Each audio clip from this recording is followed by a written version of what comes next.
And good afternoon, producer Susan. How are things going in Pennsylvania today? They're doing great, Jersey Joe. How are things in Jersey? Getting a little colder, still waiting for a first bit of snow, but you've already had a little snow, haven't you? It's sleeting out. Well, my grass is still green, so it's not. Still haven't seen. I got my snowblower all hooked up to my little garden tractor, but still waiting for the first bit of snow. And Penn State, what kind of record do they have for the year? Uh, are we 10-2, I think? 10-2. You have what? You have one more pre-ball game yet? Nope, just the bowl game. We're going to the New Year's Six. Which game? We're going to the Peach Bowl. The Peach Bowl. Where's that going to be held? Atlanta, Georgia. Atlanta, Georgia. Well, that's a nice warm place to have it. All right. You want to hear what we're going to try to talk about today? Yeah, what's on the agenda? Well, we've got a lot to try to squeeze in. Well, first of all, today's December 5th. It's the situation with Jerzee Joe. It's news and perspective you won't hear on TV. And I've actually got a couple of news stories that should be on TV, but you won't hear about them. And our quote of the week is by President Harry Truman about politicians getting rich in office and why it's relevant to several of this week's stories, which includes a couple of people who have done some illegal things. In our first related story, we'll tell you how a U.S. senator was bribed with gold bars that had serial numbers on them that had been reported as stolen to the police and then recovered. So we have a U.S. senator has been bribed with gold bars that were the subject of a theft and had serial numbers, so we know exactly where those gold bars came from. In our second story, we'll tell you how Vice President Joe Biden was receiving regular monthly payments from a shell company owned by his son Hunter, and ask what services was he providing in return for those regular monthly payments from that shell company. And our stupidest thing I've heard all week, we've got not one, not two, but three contenders, two courtesy of President Biden and a third by Chicago's new mayor, Brandon Johnson.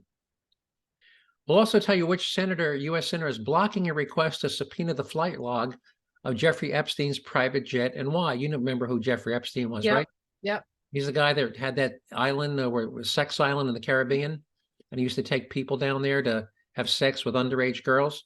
Yep. Well, the DOJ has those flight logs, and one U.S. senator has wanted to subpoena them, and we have another Democrat senator is blocking her request to subpoena those flight logs. You got to ask yourself, why would he do that? Yeah, why? Why? We'll get to that story. We'll tell you how the climate change has impacted this year's corn crop. You know, all the doom and gloom. You heard about the summer of drought. Well, this is a story you definitely didn't hear in the network news. So we'll tell you what happened to this year's corn crop as a result of climate change. We'll also tell you why hundreds of Ford dealerships are opting out of the company's EV dealer program, and why a European rental car company will no longer be offering Tesla vehicles as rental car options. We'll also tell you about a study, and I guarantee you didn't hear on TV, that has indicated that wearing masks actually increased your chances of contracting COVID, not decrease, increase. Did you hear that on the evening news? No, I didn't. All right. And our taxpayer relief shot this week comes to us from Memphis, where a customer, a good guy with a gun, shoots and kills one of three armed thugs attempting to rob a Dollar General store. That's a classic taxpayer relief shot. So you think we can fit that all in? I actually had to cut a few things out. I had more I wanted to do. Well, let's see what we can do. All right. Anyway, here's a quote of the week, which is going to be relevant to a couple of stories. This is by the late President Harry Truman. He said, "Show me a man that gets rich by being a politician, and I'll show you a crook." All right. So our first related story is on a lesson how not to bribe a U.S. senator if you don't want that payment to be linked back to you. So let's say you're facing federal prosecution for bank fraud, and you decide to bribe a U.S. senator to get his help in shielding you from prosecution by the Department of Justice. How do you do it in a manner that makes that payoff not traceable back to you? Well, first, don't do it with serialized 1 kilogram gold bars. And by the way, a kilogram is 2.2 pounds that you reported to the police as being stolen from you in a burglary, and they were then subsequently recovered and signed for you in a property release form when the police recovered them and turned them back over to you. But they turned them back over to you, noting the serial numbers of these gold bars, which were then found in this senator's bedroom. Second, don't put the $10,000 in cash you paid him in an envelope that you handled with your bare hands that has your fingerprints all over that same envelope. So apparently those were two lessons that Egyptian businessman Fred Dybes never learned before making payoffs to New Jersey Senator Robert Menendez. You've heard about his indictment for bribery charges, right? Yeah, is he the guy with the wife, the blonde wife? Yeah, that's a foot taller than he is. Yeah. Yeah. Yeah. Okay. But he was tried for bribery 5 years ago and got out of it with a hung jury. But they have him they got fingerprints, they got DNA. And this guy, this businessman, again, there was a burglary. He had some gold bars stolen from his house. The police subsequently found the burglars, found the gold bars, returned the gold bars to him after he signed a property release saying, yes, I acknowledge you're giving me back these gold bars. And on that property release form, it was noted that each gold bar had a serial number. So there's a documentation. Yes, you gave me back these gold bars with these serial numbers. And now those gold bars were found in Bob Menendez's closet, along with an envelope, 10,000 in cash that has his fingerprints all over it. So can you how do you talk your way out of that one? I'm surprised he didn't lick the envelope shut. And our second related story about politicians getting rich while in office. Now, we've heard now for 2 years Biden saying, I have no knowledge of my son's business. We never discuss business. I've received no money from my son's business. Let me play you a clip. Now, as you know, the House, the Republicans in the House have started an impeachment inquiry into Biden's perhaps illegal activity. And this is Congressman James Comer giving a summary of what they've discovered, because they subpoenaed all the bank records, Hunter Biden's bank records. And I think we've mentioned before, he had 47 different shell companies that had no products, no services, no customers. And they were simply meant to move money from point A to point B. And I think we talked in the past that sometimes money would come in to one shell company, and in less than 48 hours, every penny would be dispersed to other shell companies again and again and again. And here's Congressman James Comer reporting on what they found when they started to trace these payments. And here we go. An absolute wall between his official government duties and his family's influence peddling. I'm going to back this up. This was President Joe Biden claimed there was an absolute wall between his official government duties and his family's influence peddling schemes. This was a lie. President Joe Biden claimed his family didn't receive money from China. This was a lie. President Joe Biden claimed he never spoke to his son, Hunter Biden, about the Biden's family's shady business dealings. This was a lie. Now, Hunter Biden's legal team and the White House's media allies claim Hunter's corporate entities never made payments directly to Joe Biden. We can officially add this latest talking point to the list of lies. Today, the House Oversight Committee is releasing subpoenaed bank records that show Hunter Biden's business entity, a Wasco PC, made direct monthly payments to Joe Biden. This wasn't a payment from Hunter Biden's personal account, but an account for his corporation that received payments from China and other shady corners of the world. At this moment, Hunter Biden is under an investigation by the Department of Justice for using a Wasco PC for tax evasion and other serious crimes. And based on whistleblower testimony, we know the Justice Department made a concerted effort to prevent investigators from asking questions about Joe Biden. I wonder why. The more we learn, it appears the Justice Department was trying to cover up for the Bidens until brave IRS whistleblowers came forward and a federal judge rejected the sweetheart plea deal.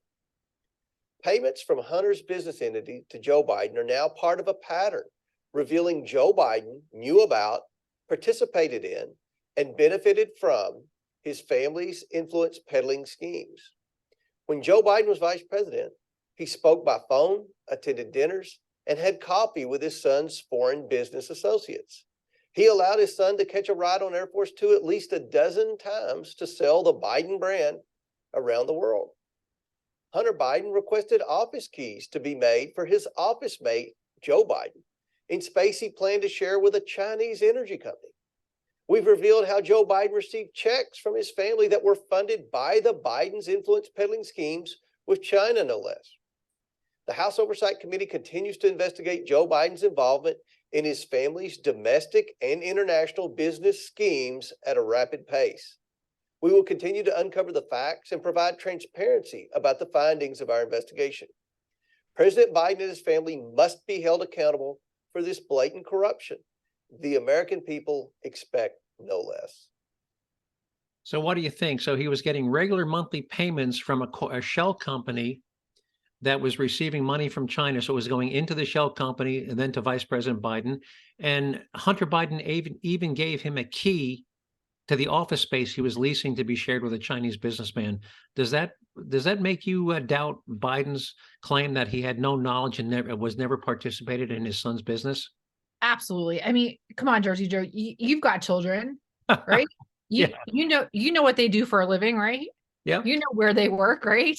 Yeah. And You can't tell me that as a parent, you don't know what your children are doing. But none of them ever gave me a key to their office, by the way.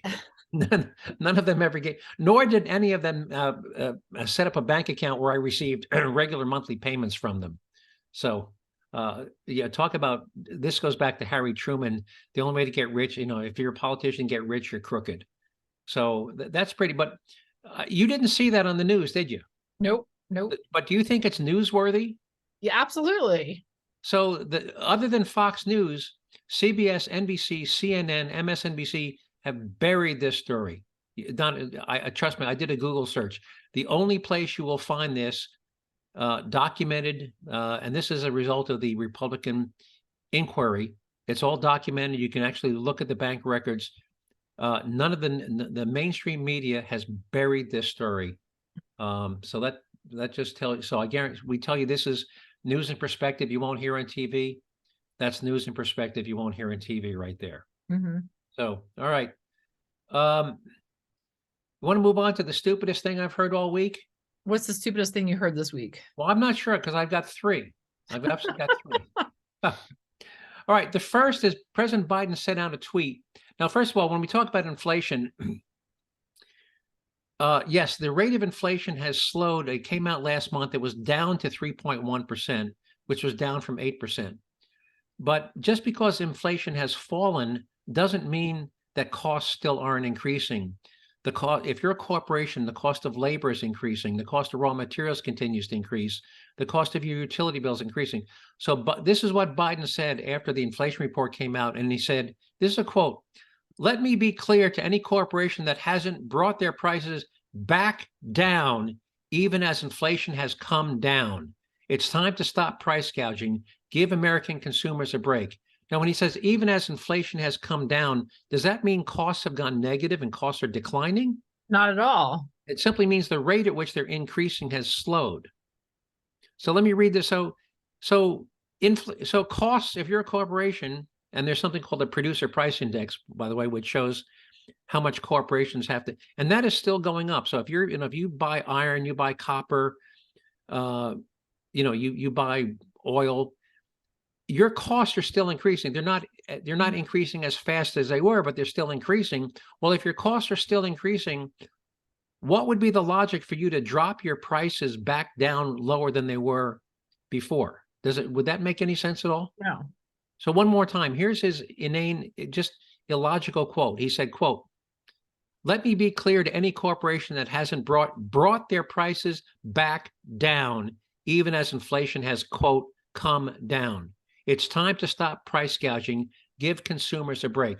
That makes no sense whatsoever unless you think that a 3% inflation means costs are falling by 3%. No, costs last month were 3% higher than the month before. So there's no logic for saying corporations need to be cutting their prices. Mm-hmm. So that's stupid. That's stupid contender nominee number one. Here's stupid contender number two. Now, I'm sure you understand the difference between the budget deficit, which is an annual number, and the national debt, which is a cumulative number, right? Yep. So the national debt last time I looked was like $33+ trillion, right? Yep. And during the pandemic, when we were spending money like drunken sailors, I'm sorry doing some drunken sailors, the deficit had grown to almost $4 trillion. Thanks to all of this emergency COVID spending. Remember your stimulus check and the PPP loans and the federal unemployment benefits. Yep. So here's President Biden talking about how he cut not the deficit, but he keeps referring to the national debt, how he cut the national to debt in half, which would mean, by the way, that he cut $16 trillion out of the national debt. Here we go. The national debt by $1.7 trillion. We literally cut the federal debt in half by $1.4 trillion. $1.7 trillion. $1.7 trillion cut. We cut the debt by 1.7 billion in the last 2 years. Let me say that again. $1.7 trillion. Reduced the budget by 1.7 billion. Okay, reduced the debt. We cut the federal debt in half. Back in the first 2 years. No, it goes on and on. He keeps saying we cut the national debt in half. No, you cut the deficit. But by the way, while you've been president, Mr. President Biden, the national debt has increased by $4.5 trillion. So no, you have not cut one penny from the national debt. Don't you think the president of the United States should know the difference between the national debt and the budget deficit? Absolutely. And it wasn't just a slip of the tongue. I just played you 5 instances where he referred to cutting the national debt. I believe there's 5 more in this 1-and-6-second clip. So he repeats that over and over and over. And this is not the same speech. These are different speeches. And you would think somebody on the staff would say, Mr. President, you misspoke. It was the deficit that was cut, not the national debt. You think he has people that would tell him that, right? Yeah, you would think. But no, he makes that same erroneous claim 8 times in this 1-and-6-second clip that he has cut the national debt, not the deficit, the national debt in half. So that's nominee number 2 for the stupidest thing I've heard all week, is President Biden repeatedly saying he cut the national debt in half. And here's our third contender. Chicago's new mayor, Brandon Johnson, now, by the way, is blaming Republicans for the city's problem. Now, I checked. You know the last time that the city of Chicago had a Republican mayor? Oh, it's probably been a couple decades. Well, try 92 years ago. The last Republican mayor of Chicago was William Hale Thompson, whose final year in office was 1931. That was 92 years ago. So anyway, so he's at a press conference. He's been interviewed by reporters, who are asking about, soaring crime and unemployment. And here's how Chicago's new mayor, here's who he's blaming for the problems in Chicago. Here we go. Because woke mayor wants to blame everyone but himself. Here we go. What we've seen is a very raggedy form instituted by right-wing extremism. Everyone knows that the right-wing extremism in this country has targeted democratically ran cities. And quite frankly, they've been very intentional about going after democratically ran cities that are led by people of color. It's the same Republican right-wing extremism that stormed the Capitol. It's the same right-wing extremism that refuses to accept the results of the Civil War. They're still mad that a Black man is free in this country. This is nothing new. But aren't you glad that the soul of Chicago won't be broken? And those are the words of, I think, Beyonce. You won't break our soul. So, and this goes on and on and on, but that was in response to, what are you doing about the problems in Chicago? Yeah. And all he has to do is go ramble on and on, deflecting, saying, well, it's all the right-wing Republicans' fault. So out of those 3 contenders, and I'll throw it up to the rest of the audience too, out of those 3 contenders, which again are, Biden is saying that because inflation has come down to 3%, corporations should be dropping prices, or that him referring to the deficit as the national debt, or Chicago's mayor claiming that it's Republicans are to blame for the city's problem. Which one of those is the stupidest thing you heard this week? I don't know. This is a tough one. I mean, you would think as president, Biden should have a really good grasp on the economy. And it also begs the question, why are his staffers not correcting him when he does make an error? Yeah, again, he made that same error 8 times. Yeah. He claimed that he cut the national debt in half 8 times in 8 different speeches. So yeah, and in Chicago, man, they've been on a downward spiral, and I think the pandemic has increased that downward spiral. But here you have a guy who's not senile. I mean, this guy is alert. He's a fairly young guy. He's not senile. He's not dementia. Blaming Chicago's problems on Republicans. So between so which one of those? But none of the Republicans aren't in office in Chicago. So yeah, I don't know, man. That's a tough one. All right. Well, maybe we'll leave it up to the listeners. So those are your three contenders for the stupidest thing I heard all week. All right. So let's go on to Epstein's flight logs. And by the way, just as an example, Bill Clinton flew on Epstein's jet 8 times. And this is after he was no longer president. And of course, Bill Clinton had a Secret Service protection detail. And it's a documented fact that when he would get on Epstein's jet to go to this island, he would tell his Secret Service protection detail, no need for you guys to come, I'll be fine. And he would leave his Secret Service detail behind. So Bill Clinton was a regular visit to the island. But anyway, so the Department of Justice has the flight logs for Epstein's private jet. And by the way, which one of the princes, was it Andrew? Prince Andrew was one of the girls from the island said Prince Andrew was a regular visitor down there and had sex with her. Oh, I don't recall which one. I think it was Prince Andrew, the older Charles's younger brother. But anyway, yeah, I think, Prince Andrew. Anyway, he was one. He got caught up. But anyway, so Senator Marsha Blackburn, Republican from Tennessee, wanted to issue a subpoena to obtain a copy of the flight logs from the private jet owned by It was Prince Andrew, by the way, Duke of York. Okay, right. So he was one of the regular visitors to Epstein's island. And by the way, and the girl who made the claim, she was paid some hush money by the royal family to make that go away. You can look that up. Anyway, so she wanted to issue a subpoena, but since she's not head of the committee, Senator Dick Durbin, Democrat from Illinois, is. He's head of the Senate Judiciary Committee. He blocked her request for subpoena to get a copy of the flight logs from DOJ. My question is, why? Why? What possible purpose? Why don't you want those flight logs revealed? The only reason I can think of that should be it'd be very embarrassing to some Democrat politicians. Yeah. I guarantee if they were embarrassing to Republican politicians, he'd be all over that. But so that's the only reason I can think of that would be embarrassing some Democrat politicians. So again, story you didn't hear on TV this week, right? Yeah. All right. Now, don't know if you heard the phrase, and I looked it up and I Googled, if you Google the words summer of drought, and you set your time filter for this past year, you'll see all sorts of dire warnings about how the heat this summer is going to shrivel the crops. We're going to have a shortage of this and a shortage of that. Well, guess what happened to the U.S. corn crop this summer? It was overwhelming, I believe. It was a new all-time record high.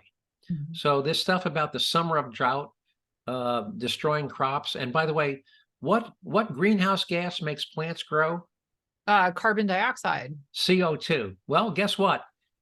The U.S. corn crop is a new all-time record high. Did you hear that story in the news this week? No, I did not.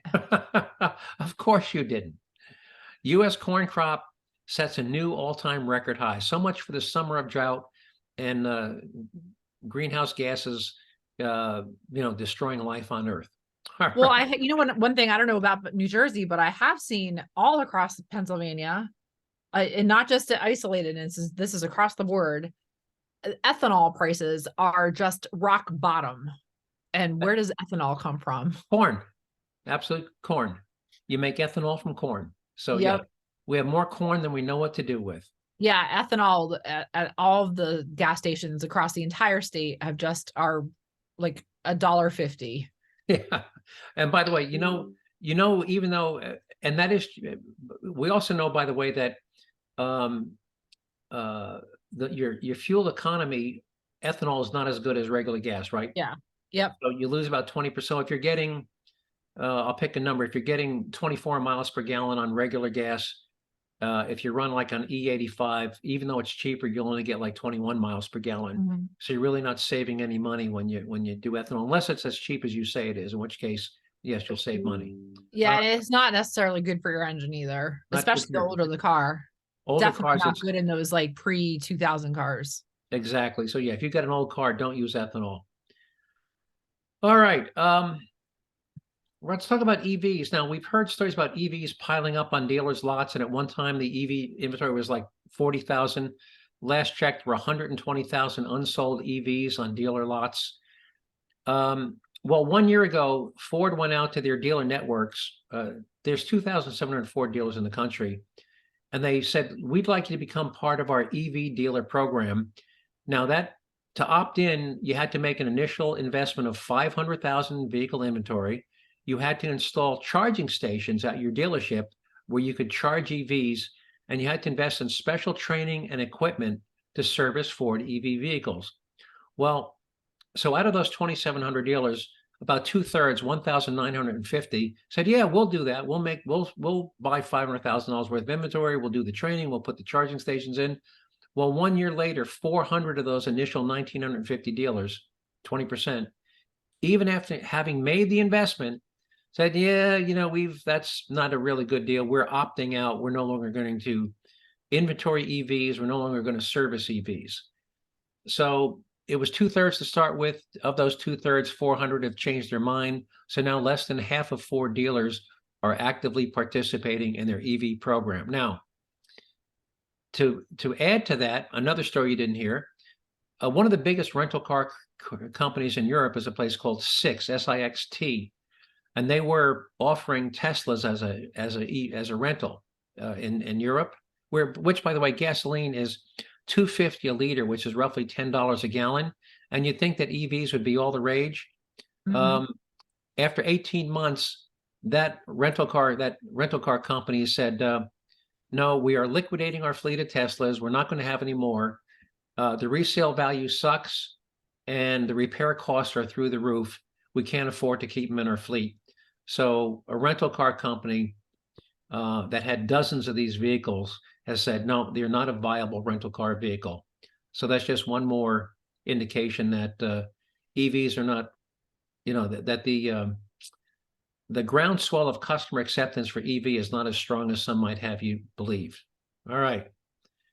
We want to move on to COVID and masks. Yeah, what's going on with COVID? Now, we were told that, that if you wanted to live, or if you're going to, I think the governor of Colorado said, don't be a selfish bastard, wear your mask. You're going to kill people if you don't wear your mask. You heard all that stuff, right? Yep.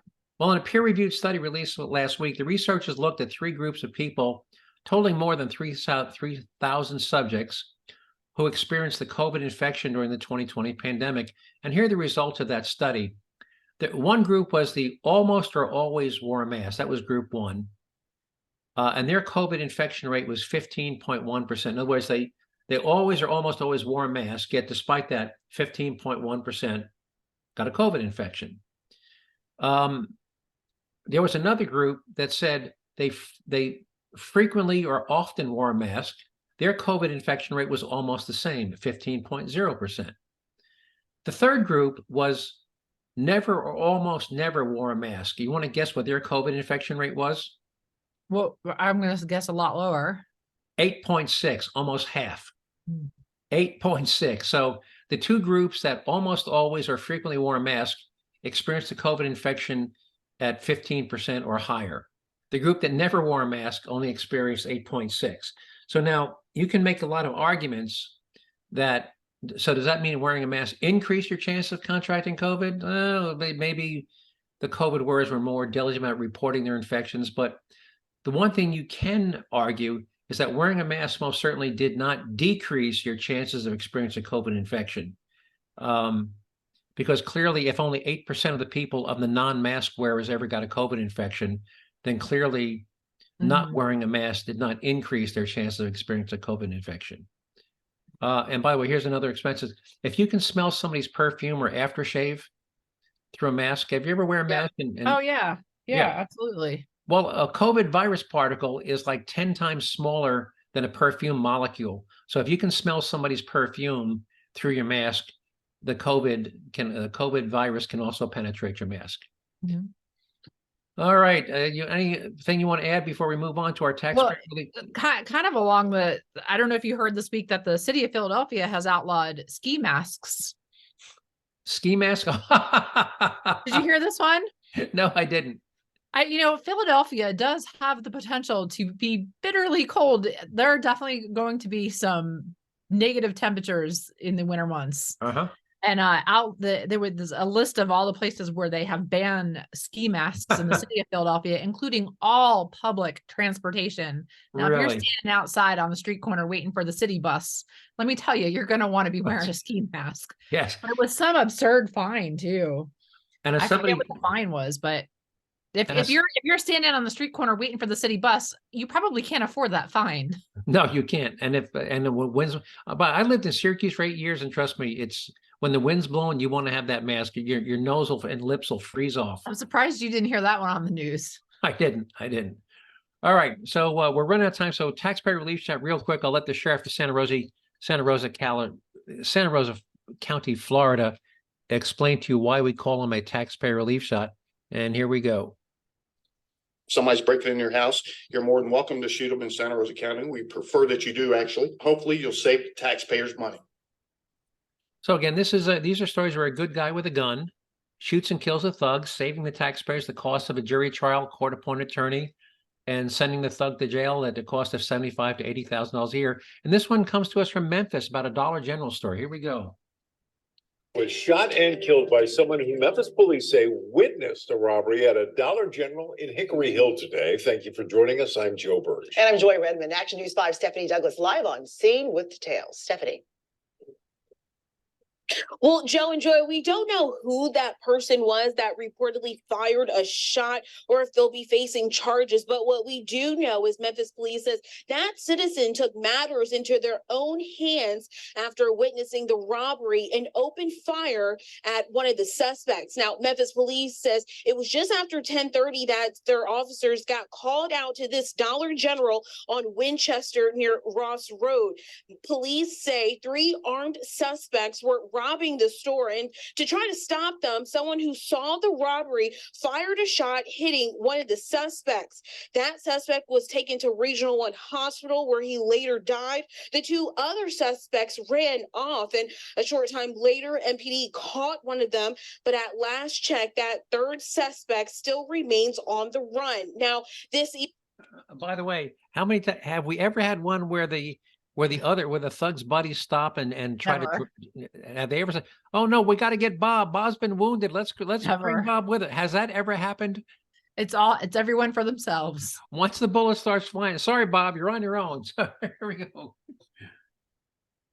evening, I did get an opportunity to speak with the Dollar General GM, who says so for the rest of the night, this Dollar General will be closed because his #1 priority is his employees' safety. Now, Memphis police says if you know any information about that 3rd suspect, you're encouraged to contact Crime Stoppers at 901-528-CASH. For now, reporting live in Hickory Hill, I'm Stephanie Douglas. Joe, Joy, back to you in the studio.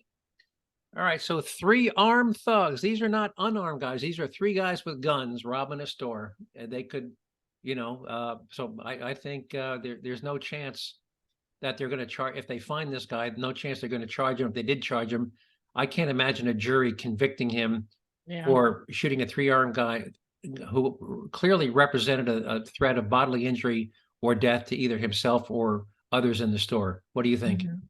Nope, I agree. So. Yep. A pretty good taxpayer relief shot. All right. Yep. Anything you want to add before we sign off? No, but that ding you heard in the background, that was Alexa warning me it was going to snow tomorrow. All right. All right. Anyway, I want to thank all of you who listened to me ramble on for giving up 30 minutes of your time out of your busy day. Hope you found these topics as interesting and important as I did. And if so, I hope you continue to listen to this podcast in the weeks or months to come. If you want to see some of the materials and story links you heard me talk about today, you can find them on the Jerzee Joe website at jerzeejoe.com, with Jersey being spelled Jerzee. And if you want to just send me an email and ask me for a story link, just send me an email to joe@jerzeejoe.com, and I'll be happy to send you any of the video or print story links on the stories I talked about today.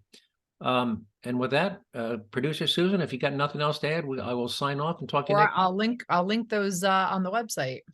I appreciate that very much. Well, thank you all for listening. Talk to you next week. Take care. Bye-bye.